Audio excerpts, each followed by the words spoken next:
आज के इस सहकारिता विभाग के पैक्स के सदस्यता अभियान में हमारे देश के यशस्वी प्रधानमंत्री नरेंद्र मोदी जी को, माननीय गृह मंत्री जी को ढेर सारी बधाई और शुभकामनाएं देता हूं। और आज के इस कार्यक्रम में मुख्य अतिथि के रूप में हमारे बीच में केंद्रीय मंत्री, आयोजक हमारे इस सहकारिता मंत्री राठौर जी, हमारे पशुधन मंत्री हमारे धर्मपाल जी, उनके साथ और ढेर सारे मान्य विधायक, सभी अध्यक्ष, उपाध्यक्ष और तमाम सहकारिता के समिति के जितने भी सम्मानित साथी हैं, मैं सबका हार्दिक स्वागत अभिनंदन करता हूँ। पहले सरकारी समितियां ये जो भी थे प्रेस वाले बीच में घेर लिए, तो मैंने कहा भाई ये दोहन का साधन था।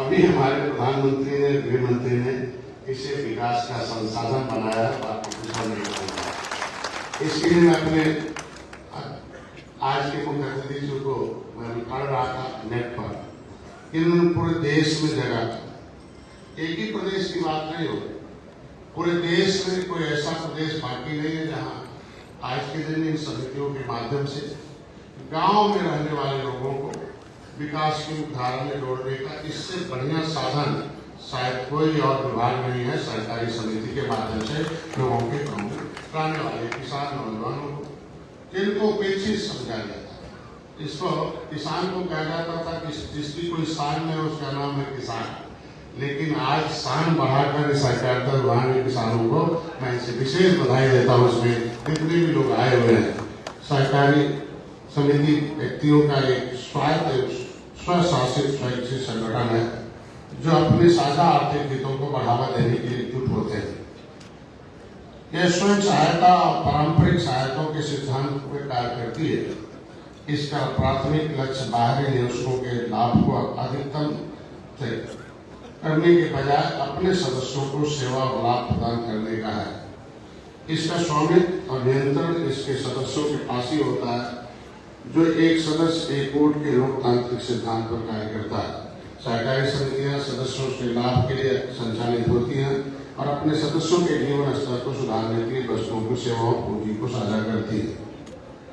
बहुत लंबे समय तक हम लोग देखते रहे, गांव में रहने वाले लोग हम लोग हैं, कि सरकारी समितियां किस तरीके से उपेक्षा के शिकार थी और किस तरीके से लोग इसलिए उसमें लोग आते थे। लोगों की नियति उस समय की कुछ अलग थी। अभी जो लोग आते हैं, एक तो व्यापार के दृष्टिकोण से, सेवा के भाव के दृष्टिकोण से, राष्ट्र के निर्माण के दृष्टिकोण से, और देश जो भारत को फिर से विकसित भारत बनाने के उद्देश्य से वर्ल्ड ट्रेड इकोनॉमिक में हमारा भी ये सहकारी समिति डिपार्टमेंट हम लोग सहयोग करें। और उसमें सौभाग्य है कि मोदी जी को उस विजन को, जिसमें $1 ट्रिलियन to $5 ट्रिलियन इकोनॉमी को उन्होंने लक्ष्य रखा, और माननीय मुख्यमंत्री जी उत्तर प्रदेश में $1 ट्रिलियन इकोनॉमी में हमारा भी आप सब लोगों का सहयोग होगा कि हम लोग सौभाग्य होंगे कि देश के विकास में जो अर्थव्यवस्था देश में चौपट हो गई थी उसमें हम लोगों का भी एक योगदान होगा, और यही बात लिखी जाएगी। आज के दिन इतने जरूर कहूँगा कि 2024 से पूर्व मत्स्यजीवी सहकारी समितियों के गठन की कार्रवाई हमारे यहाँ मत्स्य विभाग में ऑफलाइन हुआ करती थी। बहुत चक्कर लगाना पड़ता था लोगों को, पता चला कुछ ही लोगों के हाथ में समितियां हुआ करती थी। माननीय मंत्री जी से मैं इसके बारे में सीखा थोड़ा सा कि कैसे इसे चलाया जा सकता, आगे बढ़ाया जा सकता। अधिकारियों की बैठक किया, इन्होंने कुछ मार्गदर्शन किया। इनके मार्गदर्शन की देन है कि आज के दिन में कि जो सहकारी समितियां ऑफलाइन थी उसे आज हम ऑनलाइन कर दिए हैं। उत्तर प्रदेश में लगभग 1167 मत्स्य सहकारी समितियां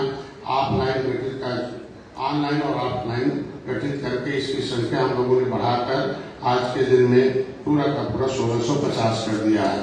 ये पहले तो इसमें मत्स्यजीवी सहकारी समितियों के निबंधन है NFDB भारत सरकार द्वारा जो 2024 में 2000 से 29 तक कुल 5 वर्षों हेतु प्रदेश के लिए कुल 1800 समितियों के गठन का लक्ष्य निर्धारित किया है।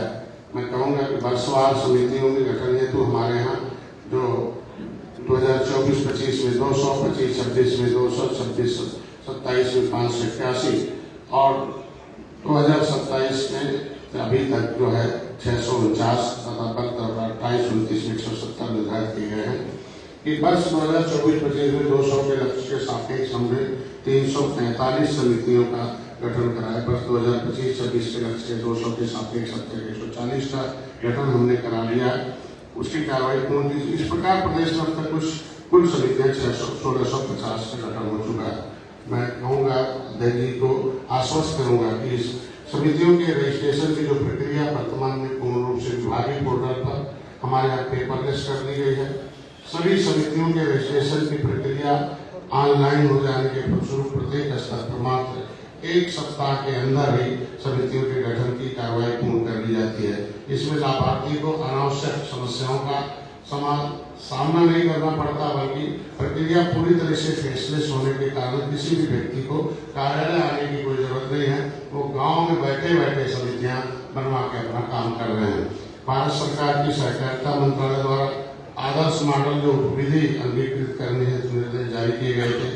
उत्तर प्रदेश में टीवी हैदराबाद से विचार विमर्श कर उपरांत हम लोगों ने 14/5/2025 को वर्तमान में प्रचलित विधि के स्थान पर बहुउद्देशीय मत्स्य सहकारी समितियों के निबंधन हेतु वांछित संशोधन करते हुए आदर्श मॉडल विधि अंगीकृत करने के लिए निर्देश सभी समितियों को दिए जा चुके हैं। समितियां ऐसे अंगीकृत कर ली गई हैं। शीर्ष प्राथमिकता के तौर पर माननीय मंत्री जी भारत सरकार द्वारा अगले 1 महीने के लिए गठित समितियों में नए सदस्यों को जोड़ने हेतु जो आज सदस्यता अभियान का शुभारंभ किया जा रहा है, जिसमें मैं अपनी तरफ से आश्वस्त करना चाहूंगा कि उत्तर प्रदेश राज्य और विशेषकर मत्स्य विभाग जो 1 माह के लिए नए सदस्य जोड़ने का अभियान है, उसमें एक नया कीर्तिमान स्थापित करेंगे और तथा समितियों के गठन का लक्ष्य जो 5 वर्ष के लिए 1800 निर्धारित है, उसकी भी पूर्ति लक्ष्य अधिक से अधिक आश्वस्त करता हूँ। बस लास्ट में अपनी एक बात कहकर अपनी बात समाप्त करूंगा कि यहाँ विभिन्न क्षेत्रों से लोग आए हुए पूरे प्रदेश से। आज के दिन में हम लोग ये पहली सरकार है जिसने किसी अपने महापुरुष के सिद्धांतों को जमीन पर लागू करने के लिए पूरा करने का प्रयास नहीं किया, करके दिखा रहे हैं। पंडित दीनदयाल उपाध्याय का उद्देश्य है कि निचले पावदान पर रहने वाले व्यक्तियों के जीवन में उदय हो, वो विकास की मुख्यधारा में आ जाए। ये माना जा सकता है कि निचले पावदान पर रहने वाले लोग किसान हैं, नौजवान हैं, जो गांव में भूमिहीन हैं, इसमें बहुत ऐसे लोग हैं कि जिनके पास आज के दिन में 40% के आसपास के लोगों के पास भूमि नहीं है।